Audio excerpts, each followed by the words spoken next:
guys, my name is Juliet, and guess what? I have very, very important news for you. Guess what? This December the 19th, the 30 Life Church in Port Local Youth, we are having our Youth Summit Conference, Discipleship Summit. Wow! I want you to be part, don't miss, because it's gonna be in terms of worship, in terms of word, you're gonna be saved. Just come over. The Touching Life Summit, they happened live on the 19th of December 2020 at the CLF Worship Center by Agriculture Road, Port Loco, Sierra Leone, from 10 a.m. in the morning to 2 p.m. in the evening. Do ya Lord no miss for nothing? We life now one. This year don't round perfectly, so Lord conclude them inside the Lord. Lord come together, Lord can have fun.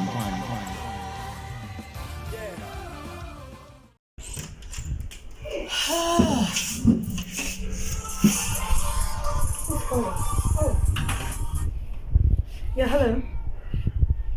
Yeah, Kadiati, what's up? Yeah, I'm just from rehearsals.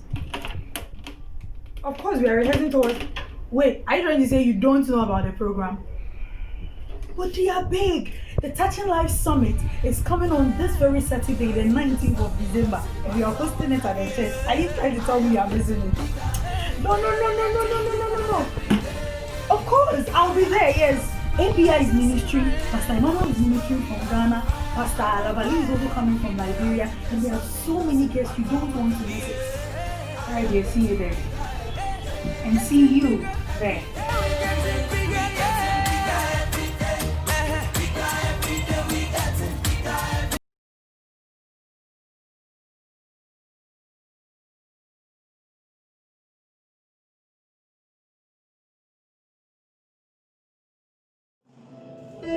Hallelujah. Hallelujah. Amen. Please, whenever we come to the church, we are in the presence of our Father. So I want you to feel free. And I want you to cooperate. Amen. We are about to enter into a time of worship. And I would like all of us to humbly be on our feet if we can. And just begin to lift our voice and begin to worship the King of Kings and the Lord of Lords. Begin to lift your voice and just begin to praise and worship God. Just begin to lift your voice and begin to magnify the name of the Lord. The Bible said that the earth is the Lord and the fullness thereof, the world and they that dwell in it. For he has founded it upon the waters and established it upon the sea. Who shall ascend into the hill of the Lord? And who shall stand in his holy place? It is he that has clean hands. This morning Christ has made our hands clean, because the blood that was shed on Calvary has washed away our sins, and therefore we are worthy to go into the holy of holies and worship the King of Kings and the Lord of Lords. You want to just lift your voice wherever you are and begin to love the Lord. Lord, say, don't care about the person standing next to you. It is between you and the Father. Begin to love the Lord right now. Begin to worship the Lord right now. He is God all by himself. For there is no one like him. He exists in himself. For before the foundation of the world was laid, he was. And he is everything he will still be. His name is Yahweh. His name is Jehovah. His name is I am. His name is Elohim. His name is El Shaddai. There is no one like him. We bless you, Jesus.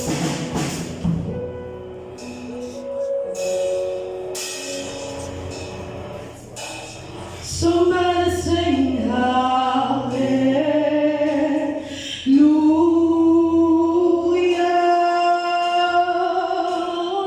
to God most high. Somebody sing hallelujah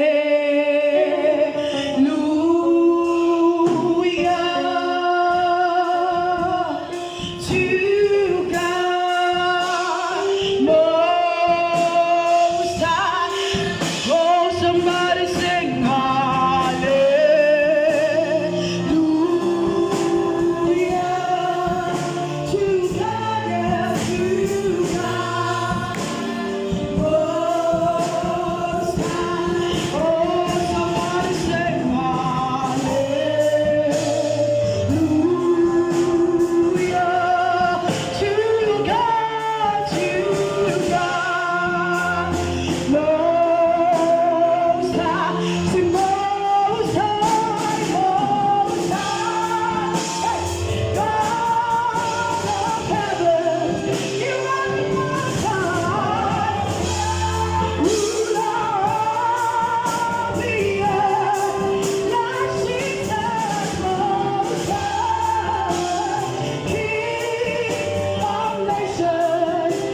We'll sing one more time. Say hallelujah.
everybody who got come on house, so that very possible. God don't purify them, dog. Yeah. Everybody will be blessed. Inside this house today, whosoever that is going out, that person is blessed. Yeah. The choir leader there who ministered to us here, Mom Gloria, she's our spiritual mother. Yeah. So since we don't welcome spiritual mother in local ones, now we can welcome a new spiritual father. Yeah. So let's just put our hands together again and welcome Pastor Emmanuel as leader, spiritual father, and stand together.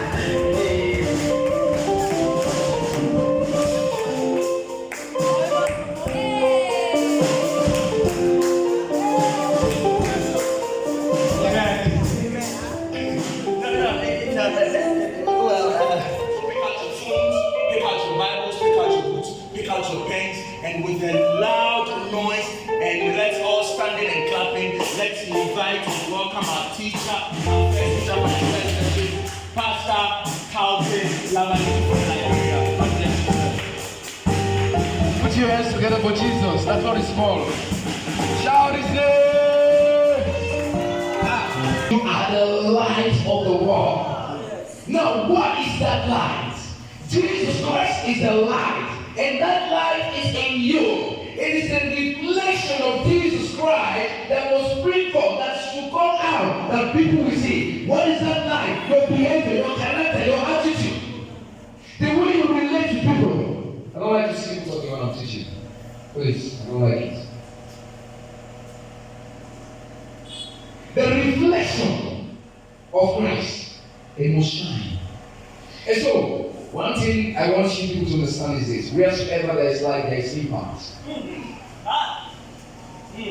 Wheresoever there is light, there is what? Impact. Yes, sir. You are the light. So what's happening? We are here today. Clap for me. Don't tell us. Clap.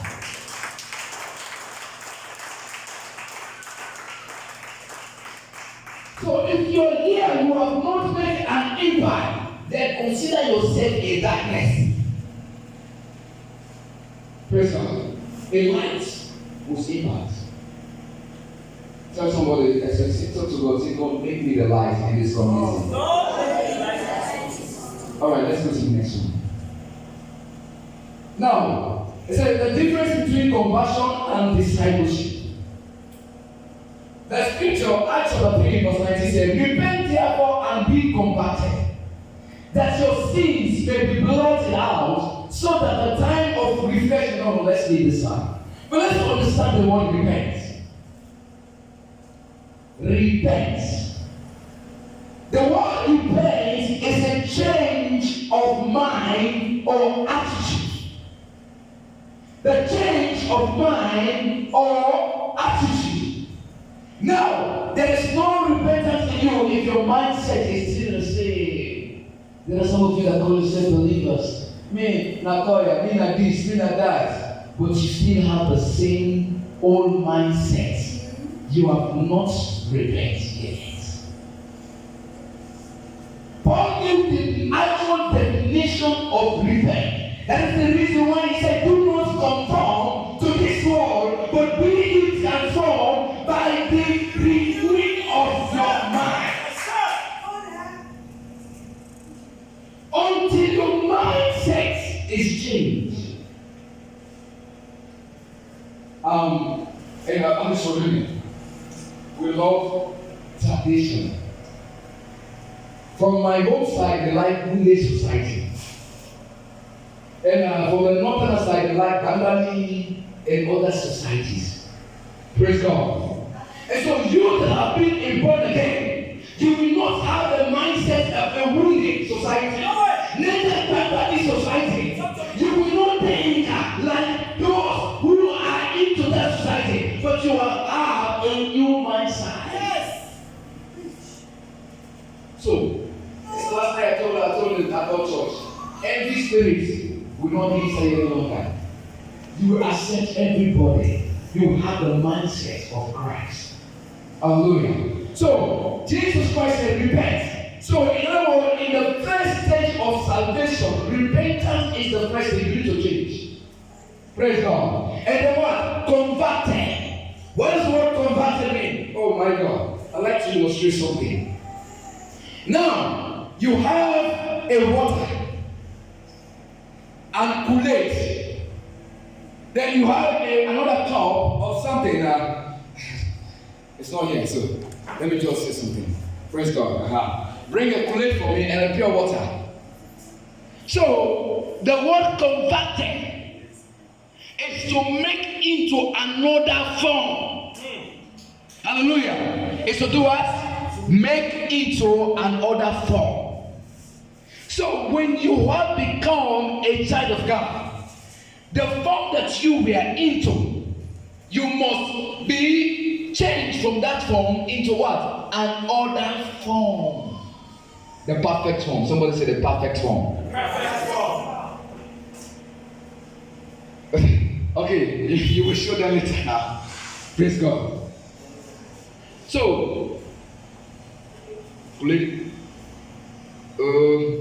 need to call it something. So the water will be white, and then we put Kool-Aid here. This is water, but when you put the Kool-Aid into this water, what will happen? It will become red or blue. So what has happened? There has been a conversion. So it is no longer called what? Water, but it is called what? Kool-Aid. So when conversion takes place, identities change. Hey my God, you're not understanding. Oh my God. Hello? When conversion takes place, what happens? Identities change. Hey. Touch your life. When identities change. So, in your family, you are different. Yes. I don't want to waste time and reading too much. Okay. Discipleship is a process rather than an event. Let's read Galatians. Let's read Romans 12 verse 2. So I have already break that one down. I think let's go to the next one. Praise God. So whenever conversion takes place, identity changes. Now, undeniable signs of disciple.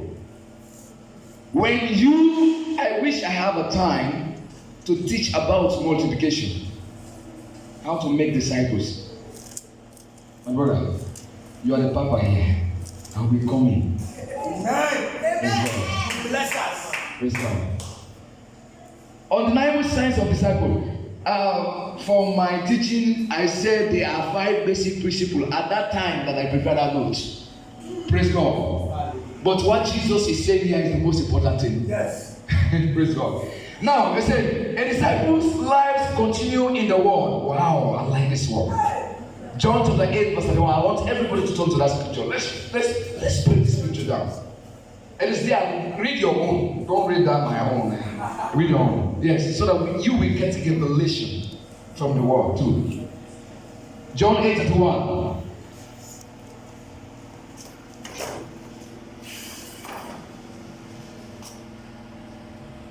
Wow, I like this. So somebody read. So the Jews Uh-huh. who had believed him, Jesus said, if you hold to my teachings, If you hold, to my what? Teachings. You are really my disciples. You are really my disciples. Hallelujah. And is that all? Yes. Oh, okay, another version. Okay. Mm. Then said Jesus to Um, those Jews who believed on him, if you continue in my word, I like this version. If you continue in my word, then you are my disciples. You are my disciple. And what happened? It's not there. And you shall know the truth, and the truth shall make you free. Put your hands together for Jesus. Put your hands together for the truth. But a lot of people, you don't like the word, eh? We enjoy it. Your identity has been changed. So you are not with local people, neither Ghana people, but people of the kingdom of the Most High God. I am no longer a Sidonian, but a member of the heavenly kingdom. That is the reason why I carry this authority. fire. And I can never mess up. Because the grace is upon me. Titus chapter 2 says, for the grace of God has appeared. That teaches us to deny ungodliness. And that grace is Jesus Christ. He is the fire. That's enough.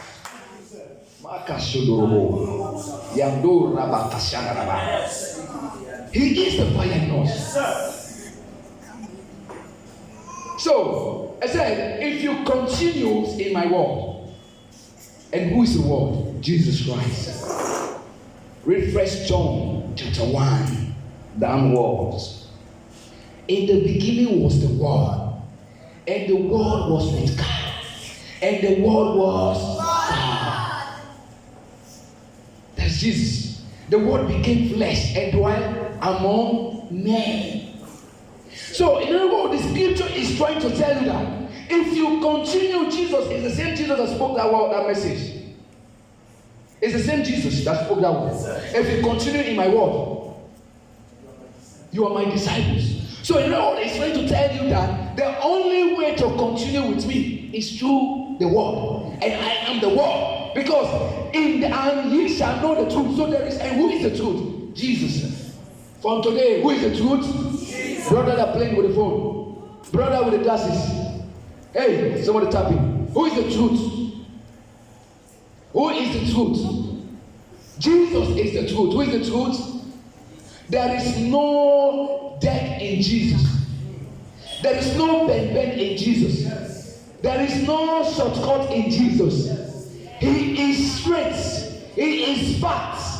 He is powerful. He is the truth. And only the truth shall set you free from all tribulation and affliction. So one of the prerequisites of you becoming a disciple is somebody who continues in the word. Because the word gives life. Jesus knew the power of the word. It is only the word of God that has the power to touch the soul.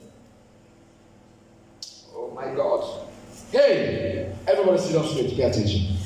Say it after me. Say, it is only the word that has the power to touch the soul and transform the soul. All other weapons will just touch the flesh. But only the word of God have the power to touch the soul and transform the soul. And the soul is the power, is you. The soul is you. Because the soul will not die. At least forever and ever. So if your body is changed, your soul is not changed, you have not been changed. You don't understand? If your body is not powerful, but your soul is powerful, you are what? Powerful. If your body is big, your soul is not big, you are small. So, I feel sorry for those who make up the body and forget to make up the soul.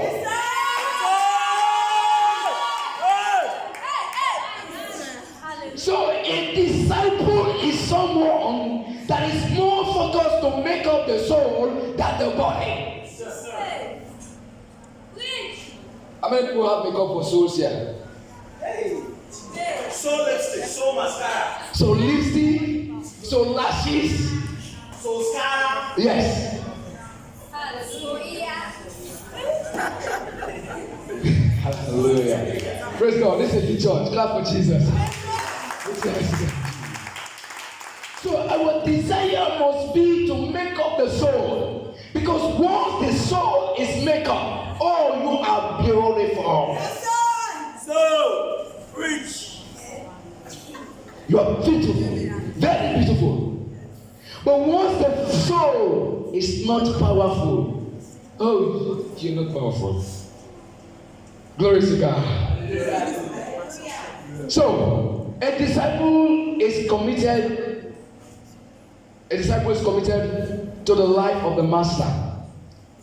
Let me break that scripture down. Somebody read 1 Peter chapter 5 verse 6. A disciple is committed to the life of the master. 1 Peter. So a disciple is committed to the teachings of Jesus Christ of Nazareth, making up the soul. Yes, let's read it. Amplified. Therefore, humble yourself. Demote. Lower yourself. In your own estimation. Under the mighty hand of God. Under the mighty hand. I have break that one down. Thank you. So God wants you and I. And that's the last thing I will touch, and I try to close up. To humble yourself under the mighty hand of God means what? To allow God to influence yourself. So, the person that influences you determines who you will become. So, who is influencing your life? Touch your lives, people. So, if it is God that influences your life, you become like God. If it is Satan that influences your life, you become like Lucifer, Jezebel. Because Jesus said, humble yourself. The word of God says, humble yourself under the mindset of God. To humble yourself means to allow God to influence your life. And I said it earlier, that the individual that influences your life determines who you become in life. And there are two strong spirits. Because even the devil is strong. But the strongest is God. It's Jesus Christ. So if you allow Satan to influence your life, you will produce Satan. So because God knows when he influences your life will be like him. And that is his desire. From stage 1 in the Garden of Eden, he created us in his likeness and his image. But the man and the woman, Adam and Eve, they allowed the devil to come and corrupt him. So if you allow Jesus to influence your life will be transformed. In Jesus' name. Okay, St. John 15:16. A disciple lives a life of fruitfulness. How many minutes? Okay, let me just try. So a disciple lives a life of fruitfulness. Praise God. So in other words, God said, you are not choosing me, but I have what? Choosing you. That you should go and bear much fruit. So how many of you are bringing up fruits? How many of you are multiplying? Okay, I shall spend that one. God bless you in Jesus' name. Put your hands together for Jesus.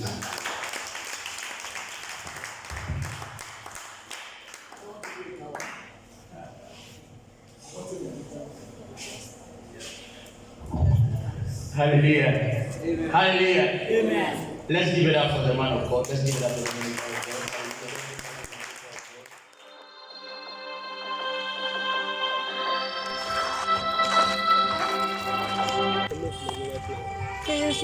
Yes, for him. Travel Sam, that business will be telling you today.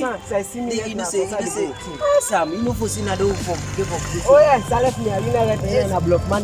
Sam, see me close. You know, it's you enough. So you friend in a block man. Me, I know. Listen, the scripture we don't tell you say, render your hearts and not your garments. We mean to say, not to you look like how God don't make you or your body. Your clothes, not you got to look to. Now waiting then your heart, now you got to look to. You know. So I want no more leg for don't make up your mind. We go like this. It's good to go because it's a youth thing. We just go and fellowship. That's all. So you tell me so let me close no matter. Yeah. That's yeah.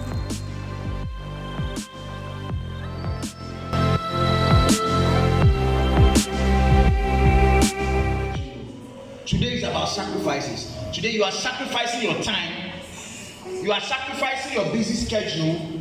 You are sacrificing your energy. And you are sacrificing it all for the Lord. Hallelujah. So as you sacrifice, the Lord is also going to use that sacrifice to glorify himself. So as you are living here, you are not living here the same. When you live here the same, it means that you didn't really sacrifice anything. Amen. And for your sacrifice, listen quickly, for your sacrifice to be valid, you have to give it willingly. let me share a quick testimony. Anytime I find I get the opportunity to stand before 2 or 3 people, I feel extremely glad. Why? 2 things. I don't deserve it. 2 things. Listen, and I'm coming to tell you why you don't deserve to be here today. It is not that you chose to be here. Listen, you were selected to be here today. Not because you deserve it. It's not because you deserve it. You don't deserve to be here. This thing is not for people like you. Okay? This is for people with a higher level, higher class. If we are looking at it from a level, okay, people like myself don't even deserve to be in the presence of God now. Amen. Because if we look at it from the Old Testament, okay, those who could wait in the presence of the Lord for the whole day were the priests. And before you were a priest, you had to be of a certain family. And not all the people of the Levites were priests. They had to select. Amen. So the rest who were not selected, they were the musicians and other things.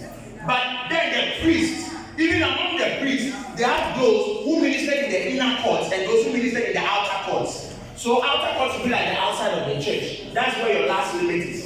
And the inner court ministers. Amen. And then in the temple there is another place called the Holies of Holies. That is where you and I are standing today. In the Holies of Holies, a human being is allowed to enter that place once a year. And that was the high priest. So among the Levites, they are priests. Among the priests, they are the inner and the outer priests. And among the inner priests, there is the high priest. And he is the one only allowed to come into the presence of God today. So look at yourself and imagine you are in the presence of God now. One, you don't even belong to the Levites. You are nothing. Well, I don't know how you see yourself, but so let me talk about myself. I'm sorry. You are everything. You are somebody. Me, I'm nothing. I came from nowhere. God took me from nowhere. Literally nowhere.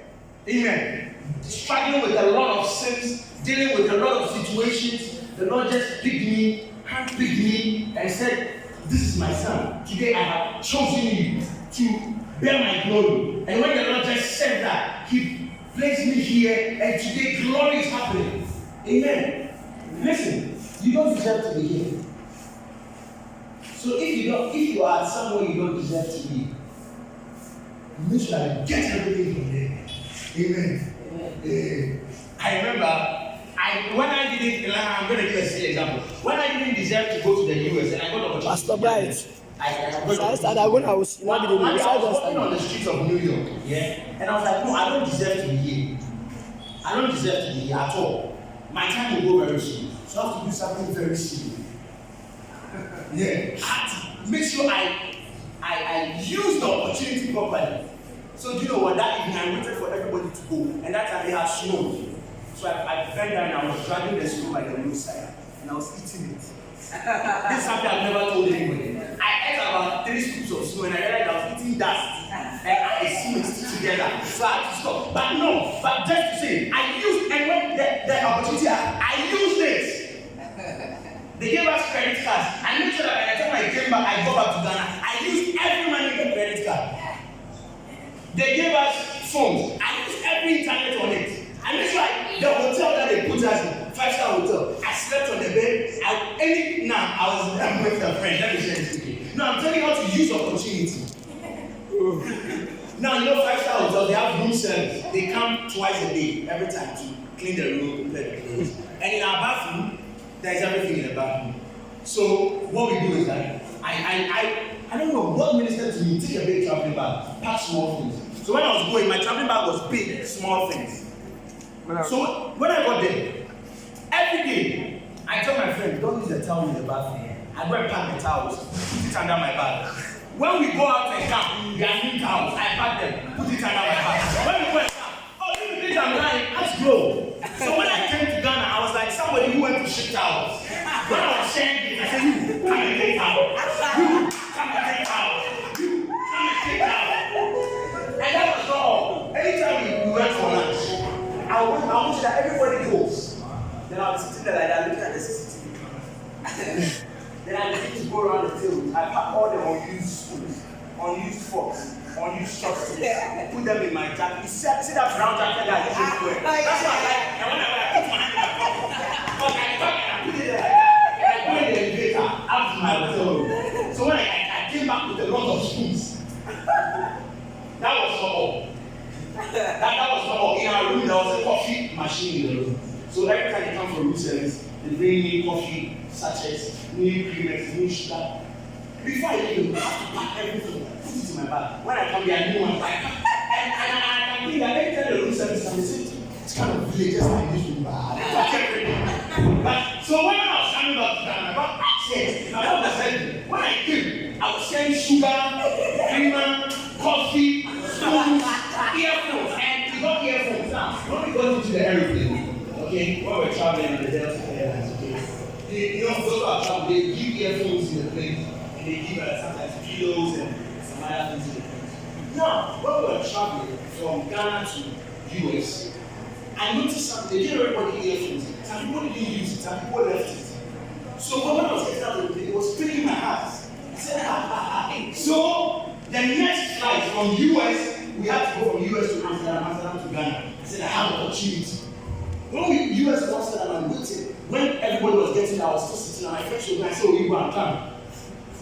So when everybody was going to, I was going to. I went to the bottom of the plane, then I started picking earphones. It's not stealing, it's picking. So I picked earphones and I picked blankets. I came home with airplane blankets and earphones. So when I came, I was like, burger in town to see number one. Sharing everything. But you know what? Earpiece, sugar, blankets, towel, spoon, fork, I give you. Anything what I give you. Why am I saying that? Because I took opportunity of the fact that I am somewhere I don't deserve. So any little thing, I will pick it. So now you are here. Yes. Somewhere you go to the shop and pick things. Pick what you can pick. What is allowed for you to pick. Please. So catch the word, catch the teaching, catch the springs, catch the flow, and at the end of the day, you'll be like Jason number one, sharing things. So when you leave this place and you start talking to someone, advising someone, you begin to the person spirit-filled words, you begin to the person inspired messages. Hallelujah. With the round of applause, let's welcome Pastor Labali to give us the last session for 15 minutes. Jesus.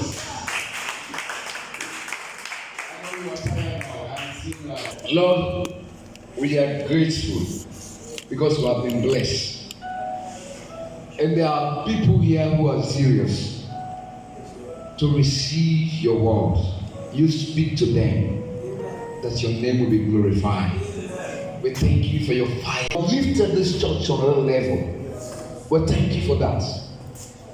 Lord, we thank you for the Spirit that you have impact in the life of your children today. We bless you, God. In Jesus' name we pray. Amen. God is here. And now, the Great Commission is a mandate for every disciple. Praise God. There is no way you will make disciples without obedience to the Great Commission. Praise God. You must obey the Great Commission. My time has started, huh? Praise God. And so there is a question that says, what is the Great Commission?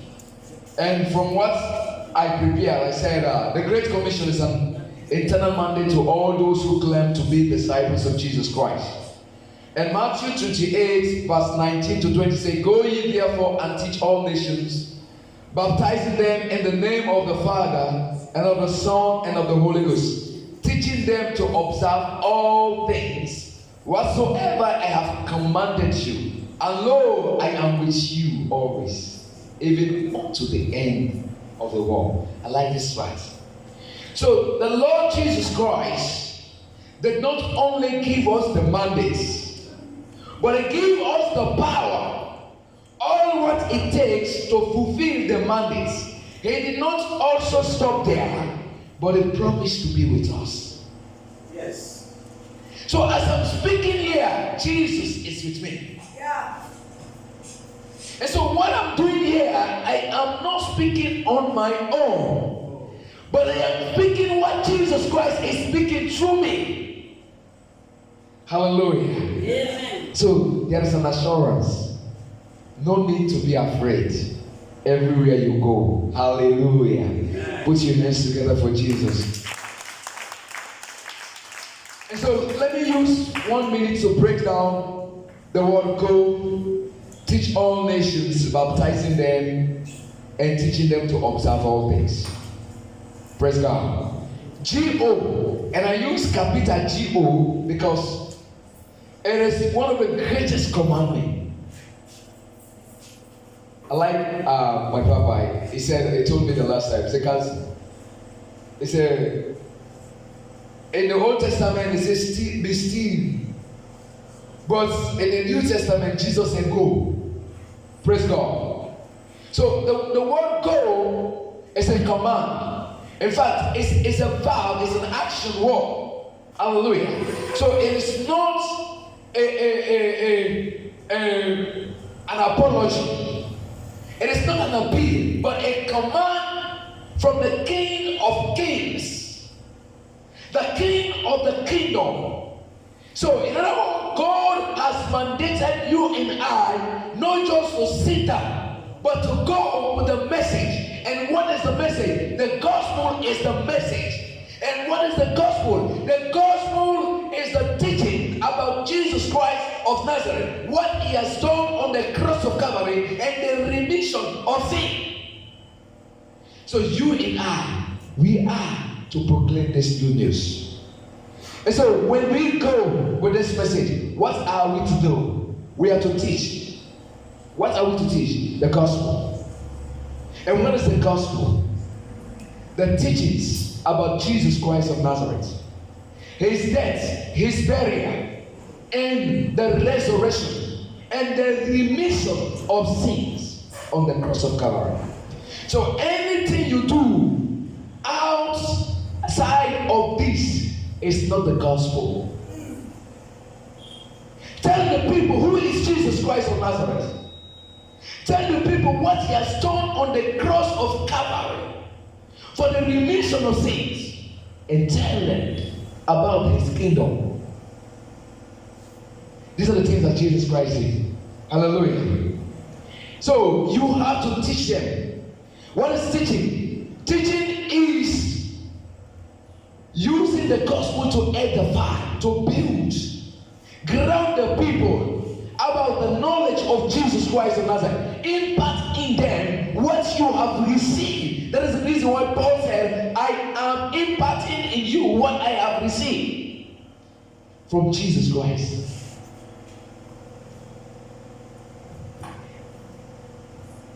And then the last one says, to observe all things, what I have commanded you. And so that is the discipleship. Teaching them to do what? To observe all things, what I have commanded. So the purpose of discipleship is to build people, to mold people, or to impact the knowledge of what you have known about Jesus Christ into them. And they are not just to hear, but to observe. The word observe means to obey or to live by it. So our purpose as children of God is to make disciples of our kind. We are to make disciples of our kind. So if you are black, produce people who are black. And every one of us have a message. Every one of us have a message. And like Pastor Peter said, he said, whenever you are called, you have been given a message. And also a territory. That is the reason why I told you guys, I said this man is the man of this territory. Praise God. Put your hands together for Jesus. So every one of us must obey. And then it said it is an obligation to share the good news we have received with the lost souls, with a commitment to make to disciples them to conform to the image of the Lord Jesus Christ of Nazareth. So in other words, discipleship is the process of converting people to the image of Christ. Because the person that make disciple, before you make disciples, you must have the image of Christ. You must have what? The image of Christ. So it is only a disciple that makes a disciple. It is only who? A disciple that makes a disciple. There is no way you will conform people to the image of Christ if you are not conformed. You must carry the image of Christ before you make people into the image of Christ. Purpose of the Great Commission is to restore all fallen man to God. Because of sin, man lost his original image, dominion, and position in the Garden of Eden. God gave authority to Adam and Eve in the Garden of Eden, but they allowed sin to come, and they lost that privilege, those opportunity. So the purpose of the Great Commission is to restore that identity that was lost, that authority that was lost, that position that was lost. And there is no way you will restore it without the authority of Jesus Christ of Nazareth. And there is no man that has the authority of Jesus Christ without the identity of Jesus Christ. You must carry the identity before the authority comes. Yes. So that is the purpose. That is the purpose. So restore the fallen man to Christ. I like this word. We are his workmanship. In the ministry of reconciliation. There is no time to break this one down too much. Praise God. Ephesians 2:4 says, but God who is rich in mercy, for his great love wherewith he loved us, even when we were dead in sin, and quickened us together with Christ. Hey. Praise God. By his grace, we are what? Saved. Who is the grace? Jesus. When you try to get the deep meaning of grace, look on the cross. If you want to understand the deep meaning of grace, look on the cross, and then you will see what is grace.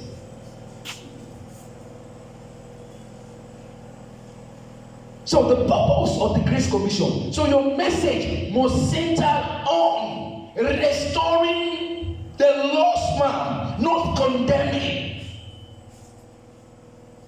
I was in a bus day before yesterday, and there was a bus preacher that was saying, all the bastards will not inherit the kingdom of God. You will die, you will die, you go to hell, you go to hell. Wow.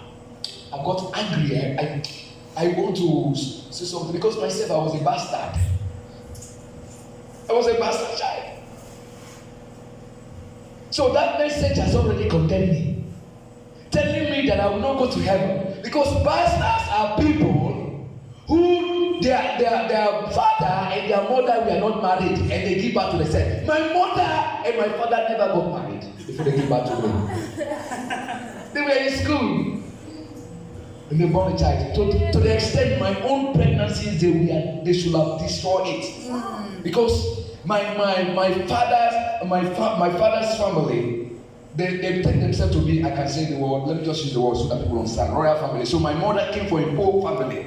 So they don't allow some people to associate with their family.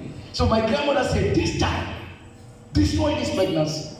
And this is the man. Through the grace of God, I am who I am today. That grace, the cross of Jesus Christ. So that must be our message, not condemnation. Yes, sir. So the man was just cursing the people in the bus. You will die and go to hell. So I sat down and said, oh, so you want people to go to hell? Tell them who is Jesus. It is not our responsibility to convict people of their sins, but the Holy Ghost. Yes. The Holy Ghost. So if you're here today, you want to glorify the name of Jesus Christ, carry the gospel to the people, and your life will be blessed. Put your hands together for Jesus. I'm done, whether my time is finished or not. Praise God. This is what God says I should tell you. Not what I want. The message, the gospel is what God says, not what man says. So don't force yourself to do things out of your own way. Praise God. Put your hands together for Jesus. Amen. Amen. How many of you are blessed already? Amen. How many, if you are blessed, just give a wave, just give a mighty wave to the Lord. The food was good, but the wave was the best. Amen. And we thank God so much. I'm so much filled. Hallelujah. So we are going to take a quick break. That will be a choreography break. So our dancers get ready. And after the break, we will invite our last session from Pastor Joshua Max Callum for just 20 minutes. He will bless us with the word of God. Amen.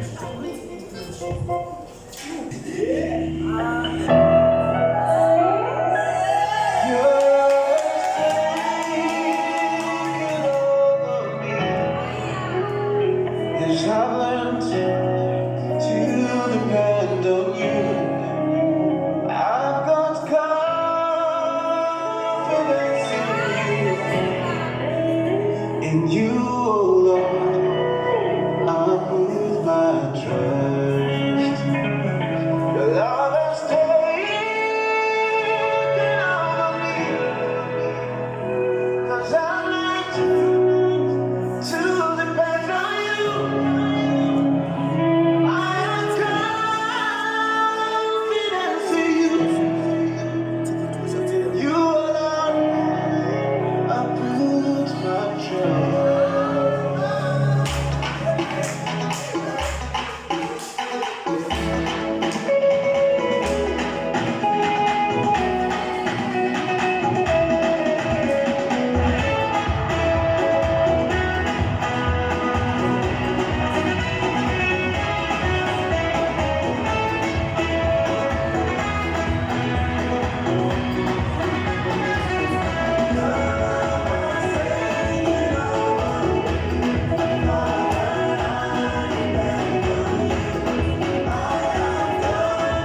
Amen. Amen.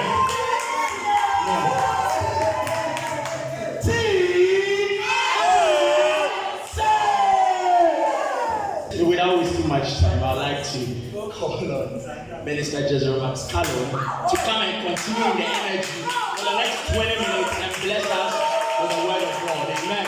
Great fellowship. Make some noise. Great fellowship.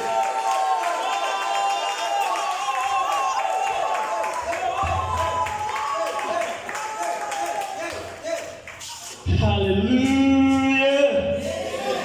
That's enough for me, enough for my King Jesus. Somebody shout Jesus!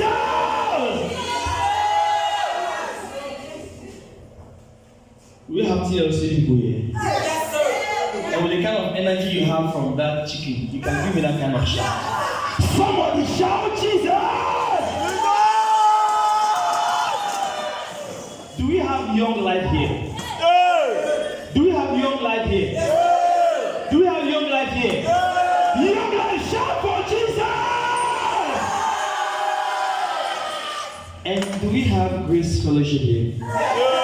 Come on, let's demonstrate the grace of God. Shout Jesus! Hallelujah. I want to appreciate God for giving me this privilege. Who am I to stand before God's elect and God's general like this to preach a message? Amen. To God be the glory. Shall we please bow our heads and worship God? Father, this morning we just thank you for what you're about to do in our lives. We give you all the praise. We ask, oh Father, that you be the preacher this moment in the name of Jesus. For in Jesus' name we pray. Our ministry shortly on transformational discipleship. Amen. And then I want us to turn to Romans chapter 12, verse 1 and 2. Romans chapter 12, verse 1 and 2. Very quick. The book of Romans chapter 12, verse 1 and 2. I want the ministry up to 20 minutes because they have said it all. I beseech you therefore. I beseech you, therefore, brethren, By the mercies of God, by the mercies of God, that you present your bodies a living sacrifice, that you present your bodies a living sacrifice, holy, acceptable, which is your reasonable service. which is your reasonable sacrifice. Praise the Lord. So what is transformation? We are playing with the word transformation, transformation, transformation, transformation. What is transformation? Transformation to me is an outward manifestation of an inward change. It's an outward manifestation of an inward change. If you have an encounter from the inside of you, you show it outside. When the disciples on the day of Pentecost had that encounter, their hearts were poured with fire, and they were on fire for Jesus. Amen. So if you are a disciple of Jesus, your life is transformed. This place is very small for you. Like we are thinking about going to another place to preach the gospel. Amen. So the church has become a place where we are good people, talking to good people to be good. That's the situation we find ourselves in. But the problem is, the question is, do we really have transformed people? Do we really have transformed disciples who are burning inside for Jesus, who are ready to do anything crazy for Jesus? You think she's not beautiful? You think she cannot behave like a slave queen? That she can and dance for Jesus? You think he cannot like any shop with the kind of way he's fluent? He can rap, he can do anything? You think he cannot do all of those things in club? But he's doing them for Jesus because there is fire in his heart. Praise the Lord. Hallelujah. So when we talk about change in the church, we're talking about an encounter with Jesus, transformation. Amen. Up and down. So number one, real change starts with new life, not just a new leaf. I see some old trees bearing new leaves, but they are old, and they have been there for donkey years. I'm just using an illustration. When you remain like that, you are seeing the old person, the old root, without a transformed life. But when you really encounter Jesus, my God, everything about you change. You don't remain where you are. You go out, you preach the word. I was talking with him, and that day when I went home, I was like crying. When we came to Christ, we mistake Saturdays, Fridays, we come to church on Saturdays. Wednesday we are supposed to come for service. Tuesday we'll come. Papa, service not is in today is Tuesday. That's the kind of encounter I'm talking about. Amen. You see, when we come here, we are not eating because we don't eat at home. No, we are not dancing because we are mad people. We do these things for fellowship. transform, you long for. So as a disciple of the Lord Jesus, do you love to be among the assembled brethren? Do you love coming to church? Talk to us. Do you love fellowship? Can you please move with me? Amen. When the blind man, after I have said that, when the blind man receives sight, how does he feel? He's like, he has been longing for that. Amen. When the madman comes to his senses, you don't tell him to change his garments. You don't tell him to move from where he is. That is my definition for transformation. It's like you have been mad, and now you have come to your senses. When the prodigal son came to that point, when he came to himself, he said, look at me, I was supposed to be here. No, I am moving. I'm going to my father. I belong to him. This is not my place. Praise the Lord. So if you are really transformed, we don't need to preach loyalty. No. We don't need that. We don't need to preach obedience. We don't need to emphasize on giving. It comes naturally. Just like that. Sir, we have service today. Let's go. Evangelism, let's go. Worship, let's go. Because your life is transformed. Praise the Lord. What are the signs? You see, Bible says, real church stand with new life, not just a living. Therefore, if any man is in Christ, he is a new creation. All things have passed away, and look, new things have come. You are in Christ. You have a new identity. He said it. You have a new focus. You have a new mindset. You are not the person you used to be. So what tongue do you speak with? You speak with new tongues. You look for new association. My God, the blues, the phone, you delete it. Oh my God, the phone cannot become a God for you in the morning. When you wake up in the morning, what do you think was prayer? What do you think was the study of the Lord? You have to worship. Transformation. Come on, sir. Praise the Lord. Hallelujah. So number one, the signs of transformation. You declare and demonstrate the kingdom of God. It's not a holiday. You declare and demonstrate the kingdom of God. Your life. You speak things from God and you demonstrate it with your life. You don't be saying something and you are living something contrary. You know, when there's no transformation, you ask questions like that. Should I be still kissing my boyfriend? Should I be still romancing it? Amen. But when there's transformation, the next thing you look at, please, I cannot come here and want again. This man belongs to Jesus. If you want it, if you want to make the man want, go and be my brother. Amen. Hallelujah. Religion says I obey and therefore I am accepted. Is that not what we say? That is the religious concept. Christianity says I am accepted and therefore I obey. Obedience comes naturally. Our acceptance and subsequent change is affected by the work of Jesus through his death and resurrection. His work causes my acceptance before God. Whatever you are doing, you do it because there is fire in your body. Praise the Lord. Hallelujah. Hallelujah. When Solomon came to this realization, he said something in Ecclesiastes 1:12-18. Can we please move to that text? He said, I, the teacher, have been king over Israel in Jerusalem. I apply my mind to seek and explore true wisdom, all that is done under the heaven. God has given people this miserable time to keep them occupied. I've seen all the things that are done under the sun, and I found everything to be futile. A pursuit of the wind. What is crooked cannot be straightened. This is the king speaking. What is crooked cannot be straightened. What is lacking cannot be counted. I said to myself, look, I have amassed wisdom far beyond all those who were over Jerusalem before me. And my mind has thoroughly grasped wisdom and knowledge. I apply my mind to know wisdom and knowledge. Madness and folly. What happened? I learned that this too is a pursuit of the moon. For with much wisdom is more sorrow, and knowledge increases, and grief increases. You try to make, that's what you're trying to do. You try to do it, but when you're really transformed, you don't try to do it. Because your life is hidden in Christ. Christ is working in you. You do all things through Christ who strengthens you. That is your focus. It's Monday becomes something. You don't patch. You don't go and do something and the next day you are doing something. You don't appear good today, you appear tomorrow bad. Amen. That is transformation. And so what happened? We meet Jesus. Can you show me those things? Yes, it's a process, not a destination. Jesus says, well, I am sure of this, that he who started a good work in you will carry it, so you continue to grow.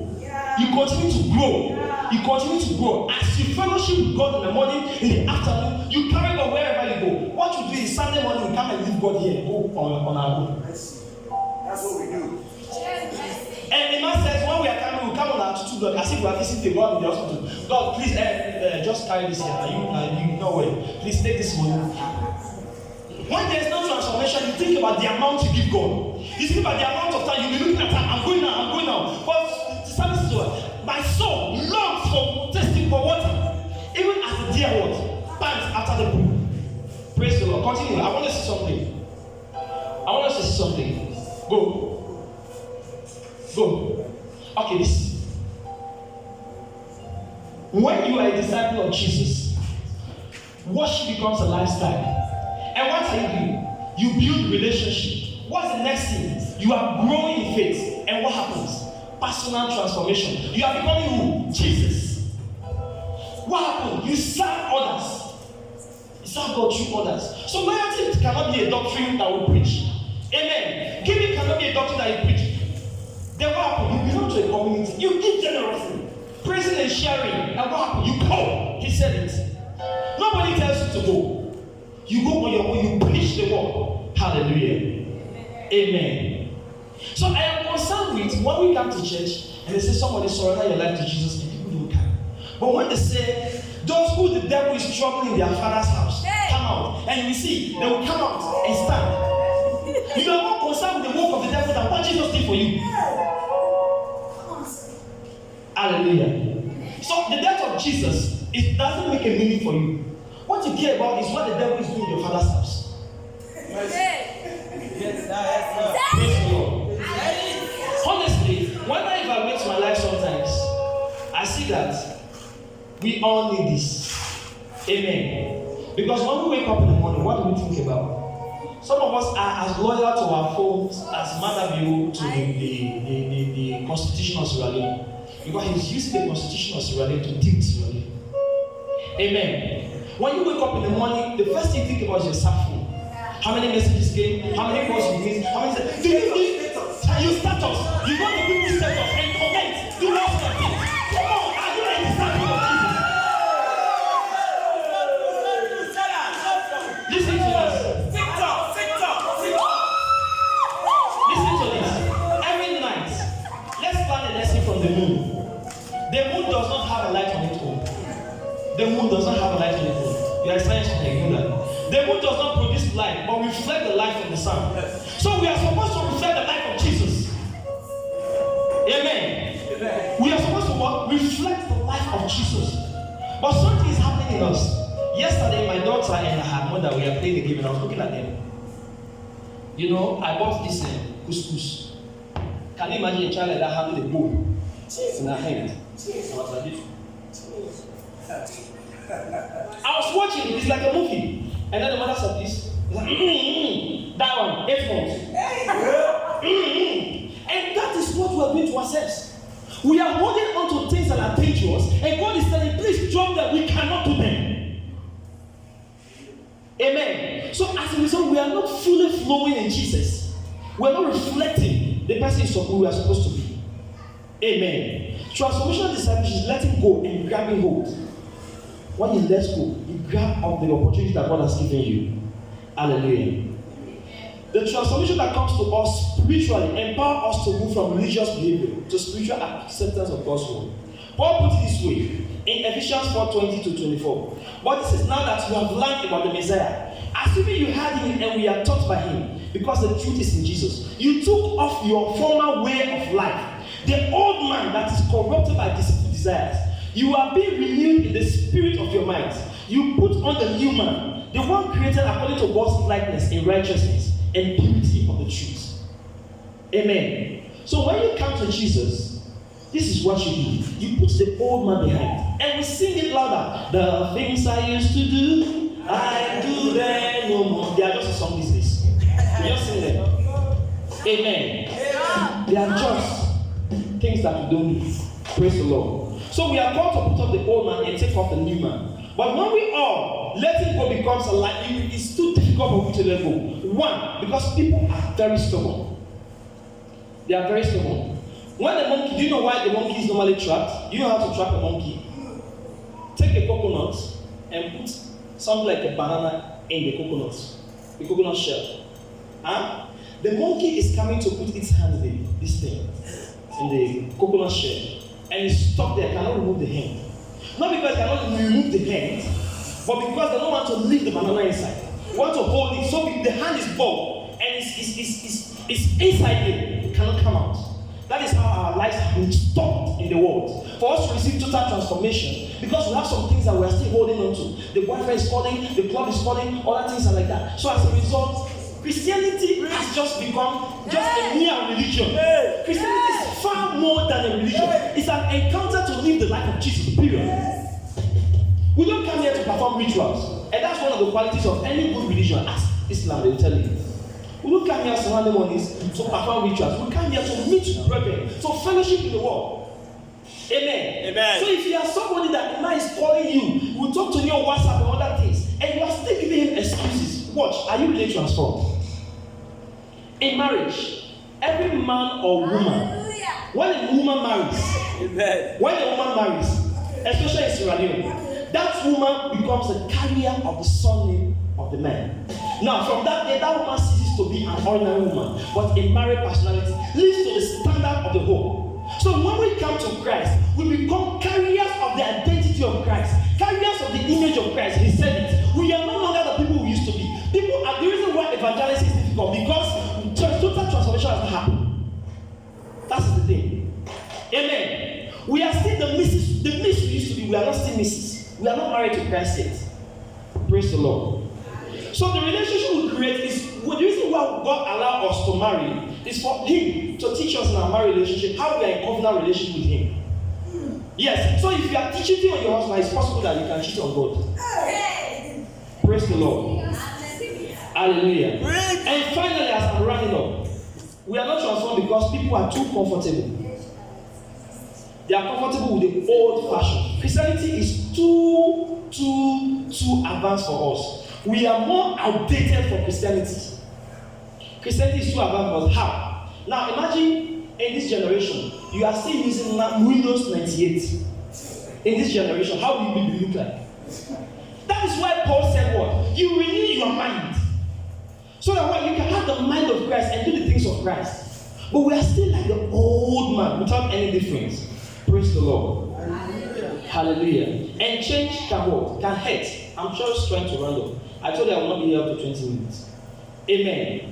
What is the end product of transformation? The end of any transformed life is fruitfulness. It's fruitfulness. Impartation. You impact lives. Fruitfulness. When these Ghanaians came here, I was walking on my way and I met him.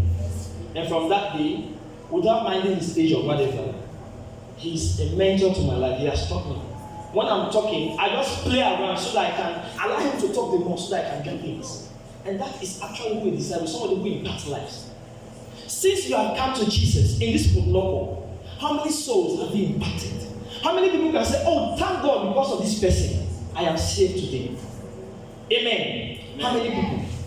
So how are you fruitful in the things that you are doing? The Bible says all things have passed away and everything has become new.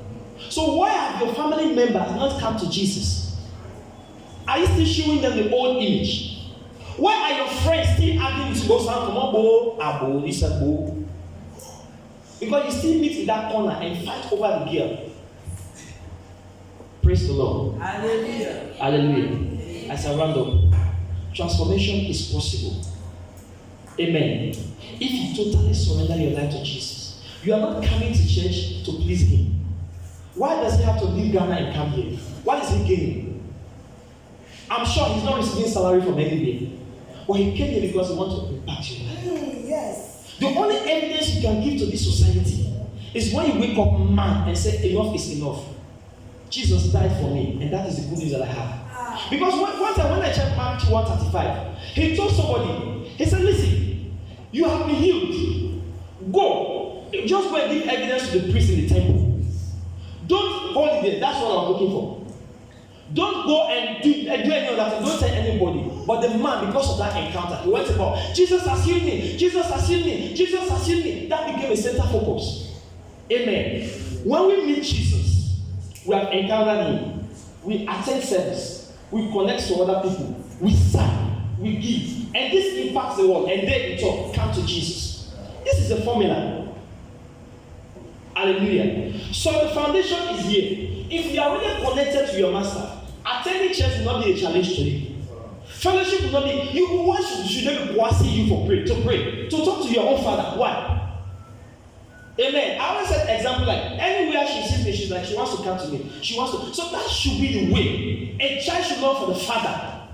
When you talk to your father, when you pray, you are strengthening the relationship with God. But unfortunately, what we care about is God. I need Brazilian here. What I need this. What I need that. I want to read. Amen. And what happened? You connect other people to Jesus. You serve. You look for something to do. Up to this time, there's a girl attending computer school. She amazes me. That girl not taking 1 month. You saw her living praise. She said, I want to sing. And every day and night, she's practicing in the community, causing noise. She cannot keep quiet. She's always practicing. Just for her to come and do administration in church. A real Muslim. Amen. So you serve genuinely. You give.